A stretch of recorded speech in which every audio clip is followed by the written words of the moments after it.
Are you tired of brewing regular old pour over with this Hario V60 and want to explore different variations of pour over?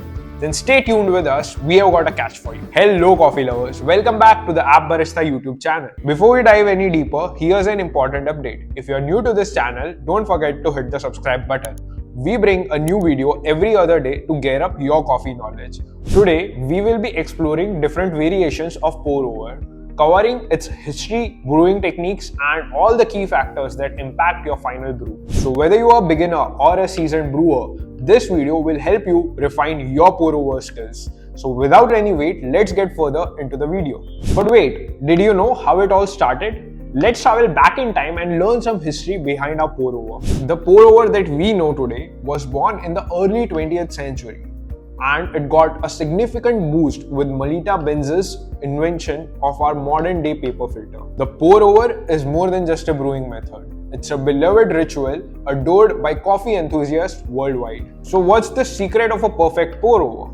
Well, there are four key factors: the grind size, the water temperature, the brewing ratio, and the brewing time. Let's begin by learning about the grind size. The grind size is the foundation of your brew. It impacts majorly on the extraction of your coffee. Whether it's a coarse grind for a slower extraction or fine grind for a quicker brew, it's crucial to find the perfect grind size. Next up, we have the water temperature. Here, the heat of the water plays a vital role in extracting the flavors sealed within those coffee grounds. It's a perfect balance. Too hot water might make your coffee bitter, whereas if the water is too cold, it might make your coffee taste weak. So finding that sweet spot is the key to perfect pour over. Have you heard people talk about that golden ratio that contributes to the flavor of the coffee? Yes, you got that right. That's the amount of water with respect to the amount of coffee used in your brew. This ratio is what determines the strength and flavor profile of your coffee, and it is what we call the brew ratio. It's a very personal choice. Some prefer a stronger cup of coffee while some prefer a lighter experience. Experimentation is the key here. And of course, how can we miss the brew time? The brew time is the duration of water interacting with the coffee grounds. Too short and you might miss out on the full flavors. Too long and it might make your coffee taste bitter. Timing is everything, my friends. Now that you have mastered the basics, let's dive into the key components and equipment that shape your pour over experience. First up, we have the filters. We suggest opting for a paper filter for clarity and a metal filter for boldness. It's a filter face-off and the winner depends on your preference. On number 2, we have the beans and the grind, the dynamic duo. Go for a lighter roast for that flavor explosion and a medium post grind for that perfect balance. And when it comes to precision, just blindly select the gooseneck kettle. We recommend going for slow pours for that flavor finesse. Trust me, it works the best. But wait, are you new to this grind sizes and want a coffee expert to help you make the right choices? Don't worry, we have a solution. Download the App Barista mobile app. Here you will find the best step-by-step interactive tutorials which will help you make the best coffee brew for yourself. Now that we have got all our components ready, let's spill the beans on different brewing techniques. First comes blooming. Blooming in pour-over brewing is a process where hot water meets the coffee grounds and releases the trapped gases.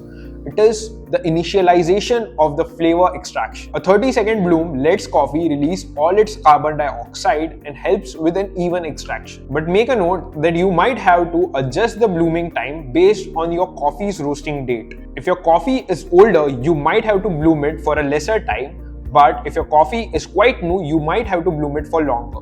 Just keep on adding the hot water until you see all the carbon dioxide has escaped your coffee in form of small bubbles. Heading towards the pouring technique, it is all about precision. A slow, steady and spiral pour ensures that each coffee particle gets its spotlight. This results in even saturation, extracting those intricate flavors with grace. And another important factor that you can't miss is the temperature and timing. So aim for a water temperature of around 90 degrees Celsius to about 96 degrees Celsius. It's a sweet spot for extracting balanced combination of flavors. And timing?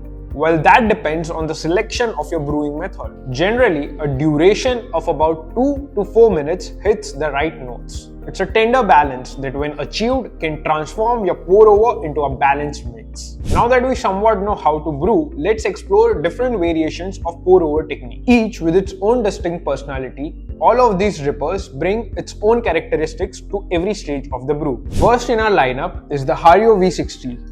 A true conical brewer. Its sleek design features a spiral-ridged interior with a large opening at the bottom. Hario V60 is one of the most common pour-over brewers, and what it's known for is a faster flow that helps to highlight those crisp notes. Brewing with a V60 is a bit of a learning curve. You need to master your pouring technique. If messed up, you can really mess up your coffee, but once you master it, you can get a really flavorful blend. Next up, we have the Kalita Wave flat bottom dripper. With 3 small drip holes and a flat bed, Kalita ensures a more consistent extraction.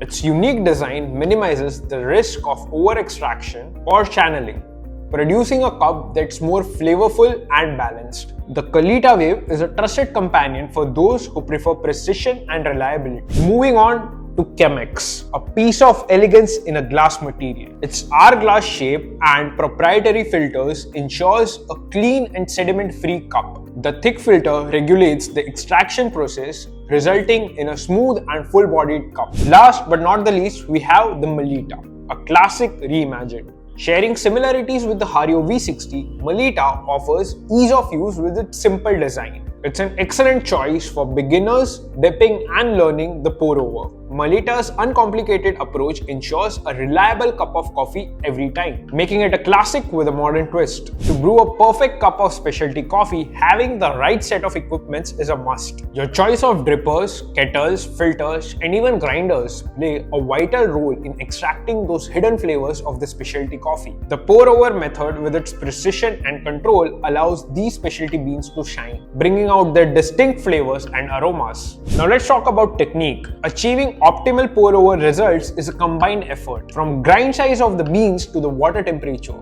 each plays a vital role in your final brew. The blooming phase, the control poured, and the attention to timing. These are the essential steps that transform a standard pour-over to a mouth-watering drink. It's a process that requires practice, patience, and a keen understanding of your beans. Pour-over coffee is like a spotlight for specialty coffee beans. These beans, often grown in specific regions with unique climate and altitudes, are bursting with flavors waiting to be discovered. The pour-over method allows these flavors to shine. So if you are a fan of specialty coffee, pour-over is just the right method for you. Remember, pour-over coffee is a journey. That's all for this video. We have covered the basics, the equipments, the techniques, and even how it beautifully blends with specialty coffee. But hey, this isn't just about us, it's about you and your coffee journey. So next time when you stand over your pour-over setup, look at it and embrace it. Before you go, if you find this video helpful, give it a thumbs up. Also, subscribe to the Barista YouTube channel for more such coffee adventures and hit the bell icon to stay in the loop.